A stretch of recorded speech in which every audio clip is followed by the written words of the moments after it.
Soyez tous salués, je vous salue tous et toutes dans le nom précieux de notre Seigneur Jésus-Christ de Nazareth. Votre humble serviteur, le sentinelle ZJO, donc le lion défenseur de l'évangile du Seigneur Jésus-Christ de Nazareth, le Dieu tout-puissant, créateur du ciel et de la terre, l'alpha et l'oméga, le premier et le dernier, le commencement à la fin, celui en qui il n'y a aucune révélation, qui ne change point, qui a toujours le nom au-dessus de tout nom, et qui a le nom par lequel tout genou fléchit dans les cieux et sur la terre, les visibles comme les invisibles. Je vous salue encore dans le nom précieux et puissant nom de notre Seigneur Jésus-Christ de Nazareth. Pour tous ceux qui ont réellement l'Esprit de Dieu pour comprendre les choses spirituelles, c'est à eux que je m'adresse. Mais néanmoins, j'aimerais passer un message ici très clair à nos frères musulmans, avec qui le plus souvent nous faisons des débats religieux et de confession religieuse. Alors, j'aimerais m'adresser aujourd'hui ici, n'est-ce pas, à mon frère Diané, qui fait partie de la DDR. Donc, c'est le groupe, n'est-ce pas, d'évangélisation musulmane qui se trouve à Abidjan. Il y a aussi la BAM, il y a aussi Nodi Jama, il y a d'autres, et il y a aussi leur chef, Abdul Majid et Youssouf Ngolo, tous ceux qui disent qu'effectivement Jésus-Christ a menti en disant qu'il est Dieu, créateur du ciel et de la terre, le Tout-Puissant, le Seigneur Dieu, dans Apocalypse 1, verset 8. Ils vont nous dire aujourd'hui, je vais poser une seule question à tous les musulmans du monde. Parce que le Coran dit que ce sont les chrétiens, ce sont les gens de l'évangile qui doivent juger les paroles que votre Dieu Allah a fait descendre du ciel. La sourate 5, ayat 47. Et la sourate 10, 94 à 95 dit que si vous avez des problèmes de compréhension des Écritures, il ne parle pas de ceux qui vont bosser des versets bibliques, ni des versets coraniques, pour venir les réciter sur la place publique. Ce n'est pas de ceux-là qui parlent. Le Coran dit que c'est la compréhension des Écritures que vous n'avez pas. Alors si vous avez des problèmes de compréhension, donc un doute sur une parole spirituelle que Allah, votre Dieu, aurait fait descendre du ciel, c'est-à-dire, si ces paroles-là contiennent ou viennent de la Torah, de l'Évangile ou du Coran, parce que dans la sourate 3, ayat 3, c'est Allah qui a fait descendre la Torah, l'Évangile au même titre que le Coran. N'est-ce pas? La sourate 3, ayat 3 dit ceci.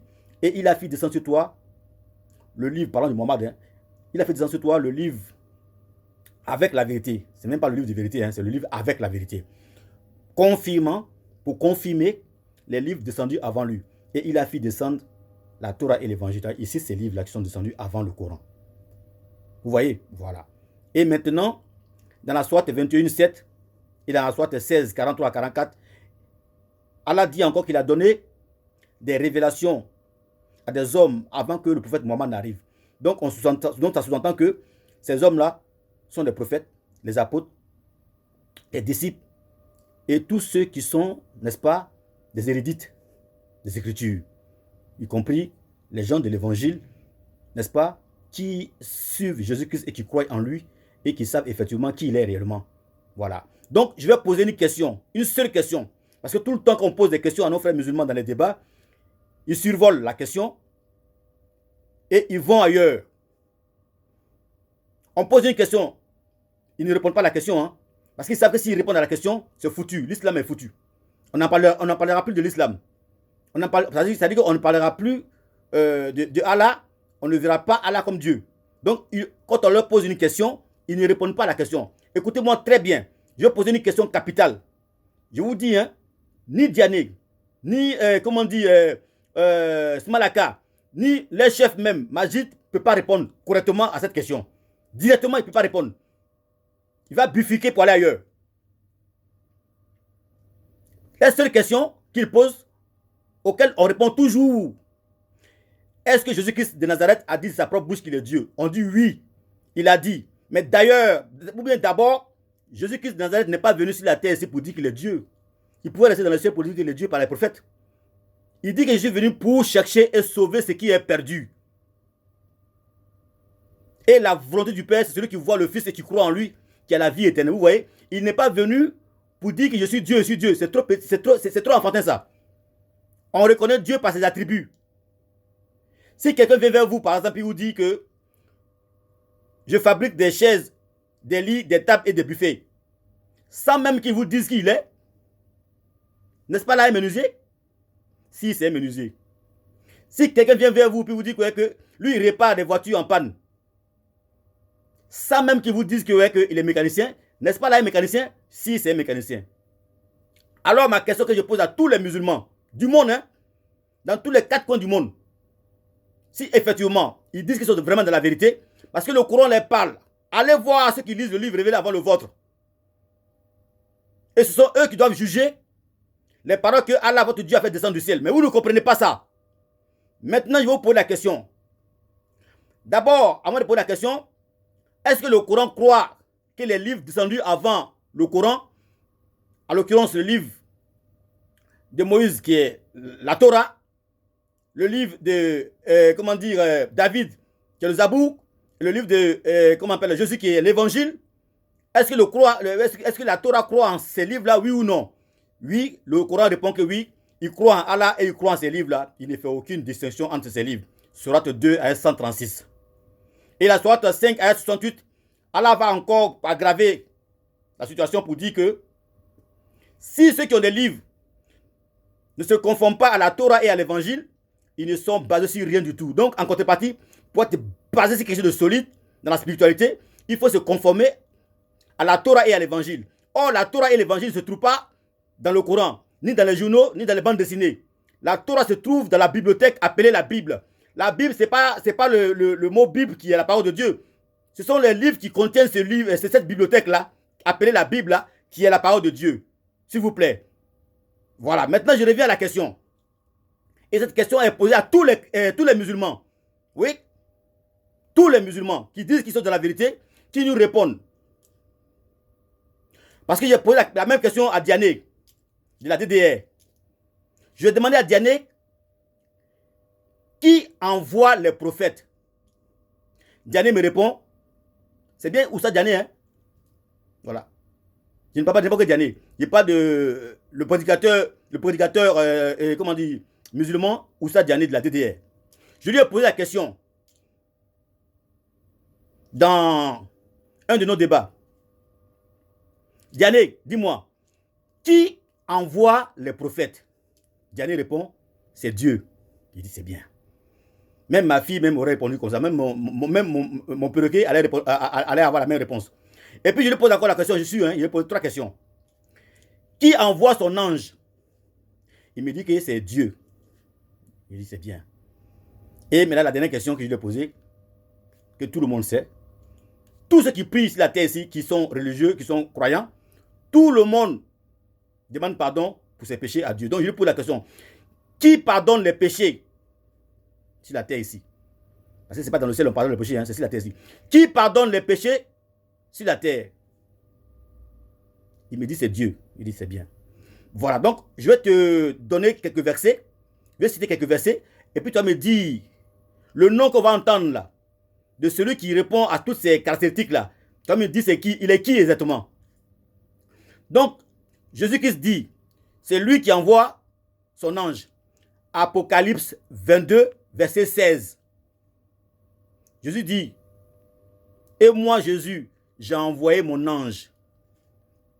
Donc, j'ai demandé à Diané, Jésus-Christ, il est qui là? Il ne peut pas répondre. Il ne peut pas répondre. Il va bifurquer, il va tourner, il va dire, oui, mais qui l'a envoyé? Mais j'ai dit que Jésus-Christ, il est esprit à la base. Il s'est envoyé lui-même. Zacharie 2, verset 10 à 11. Poussez des cris de joie, fils de Sion, voici votre roi. Je viendrai habiter parmi vous et c'est signé, dit l'Éternel. C'est une prophétie, c'est une prophétie, c'est une prophétie. C'est quoi une prophétie? Une prophétie, c'est une parole directe de Dieu qui descend du ciel et qui transcende dans la bouche de son serviteur appelé le prophète. Donc c'est Dieu qui parle directement à travers la bouche de son prophète. C'est comme un bâillement. Quand tu bailles, oh, tu ne peux pas bloquer ça. Voilà. Donc quand Dieu veut te faire parler, tu parles obligatoirement. Mais ce que tu dis ne vient pas de ton intelligence ni de toi. C'est ça qu'on appelle la prophétie. Aucun musulman ne peut savoir ce qu'on appelle une prophétie. Il ne sait pas ça. Tout ce qui concerne la manifestation de l'esprit, les musulmans ne sont pas dedans. Eux, c'est la chair, laver le corps, ce qu'on voit, ce qu'on touche. C'est ça qui parle. Or, nous, on va en profondeur. Jésus-Christ dit qu'il parle en parabole. Eux, nos frères musulmans, ils prennent la parabole de Jésus-Christ de Nazareth sans la décortiquer, et puis ils expliquent ça dans la parabole. Jean 16, verset 25 à 26. Jésus-Christ dit que l'heure viendra où je vous parlerai au vêtement du Père. Je ne vous parlerai plus en parabole. Donc c'est lui qui parle en parabole. Même Marc 4, 10, 11 et suite. Il a même dit pourquoi il parle en parabole. Voilà. Donc, je reviens à mes questions.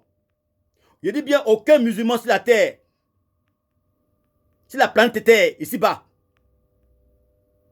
ou s'il est dans les airs, perché à un arbre ou quelque part, il ne pourra même pas nous dire le contraire. Que ce n'est pas Dieu qui envoie les prophètes, ce n'est pas Dieu qui envoie les anges, et ce n'est pas Dieu qui pardonne les péchés. Et Diané, il a répondu exactement, il a répondu correctement que c'est Dieu qui envoie les anges, c'est Dieu qui envoie son ange, et c'est Dieu qui pardonne les péchés. Alors, Jésus-Christ, il est qui pour envoyer son ange? Apocalypse 22, verset 16. Jésus-Christ, il est qui pour envoyer les prophètes? Matthieu 23, 34. Et voici, je vous envoie des prophètes, des sages et des scribes. Matthieu 23, verset 34. C'est Jésus-Christ qui dit ça. C'est lui qui envoie les prophètes. Donc c'est lui qui a envoyé Muhammad. Si Muhammad est vraiment prophète de Dieu, c'est Jésus-Christ qui l'a envoyé. Alors Jésus-Christ, il est qui? Question. Aucun musulman ne peut répondre à ça correctement.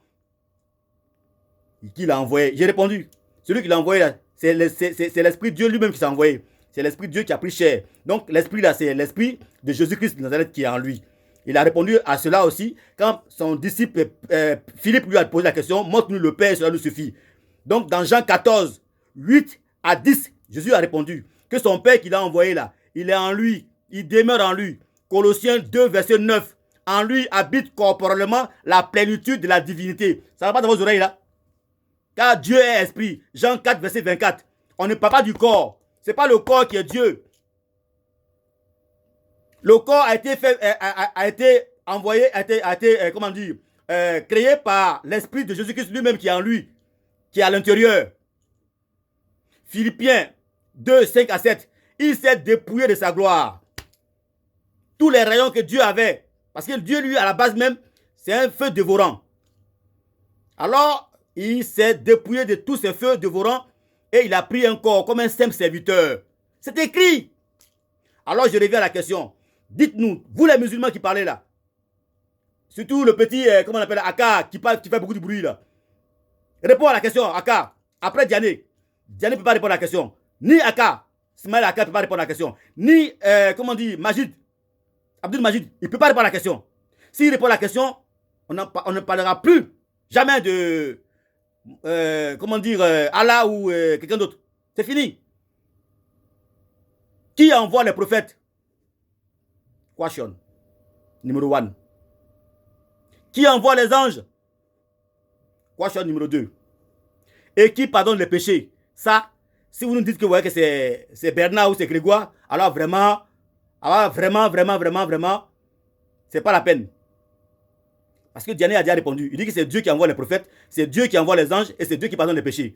Mais Jésus-Christ remplit toutes ces conditions-là, il a toutes ces caractéristiques-là et il a tous ces attributs-là en lui. Il est qui? Répondez, hein. Répondez aujourd'hui, là. Je vous envoie cette vidéo-là, vous allez répondre. Il est qui pour envoyer les prophètes, il est qui pour envoyer son ange, il est qui pour pardonner les péchés. Et c'est Jésus-Christ encore qui va ressusciter tous les morts. Hein. C'est Jésus-Christ qui va ressusciter tous les morts, y compris le prophète Mohammed. Jean 5, verset 25 à 28. C'est lui qui va faire entendre sa voix. Sa voix. Ce n'est pas la voix de quelqu'un d'autre, hein, c'est la voix de Dieu.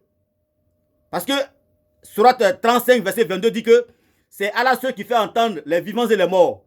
Mais toi, Mohammed, tu ne peux faire entendre ceux qui sont dans leur tombeau. C'est par rapport à Jésus, hein. C'est par rapport à Jésus-Christ. Allah dit ça. Hein? C'est par rapport à Jésus-Christ. Parce que quand Lazare était mort, il était dans son tombeau. Jésus-Christ a dit, Lazare, sors. Lazare a entendu la voix de Dieu. dont parle la sourate 35, verset 22.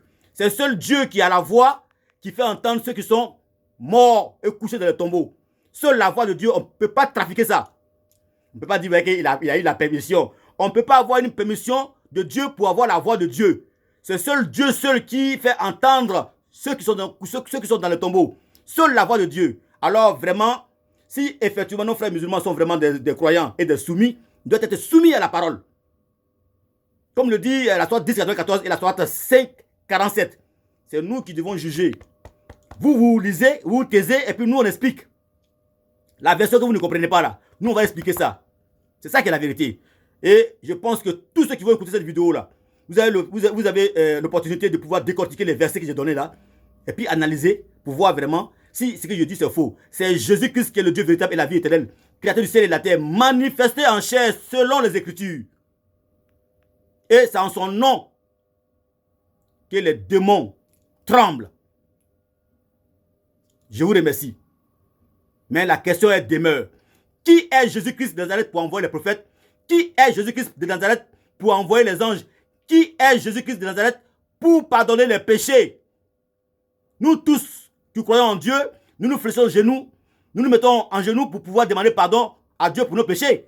Alors, c'est Jésus-Christ qui pardonne les péchés. Il dit dans Matthieu 9, verset 6, « Afin que vous sachiez que le Fils de l'homme que je suis a le pouvoir sur la terre de pardonner les péchés. » Voilà ce qu'est la vérité. C'est Jésus-Christ qui pardonne les péchés, alors c'est lui qui est Dieu. Merci là-bas.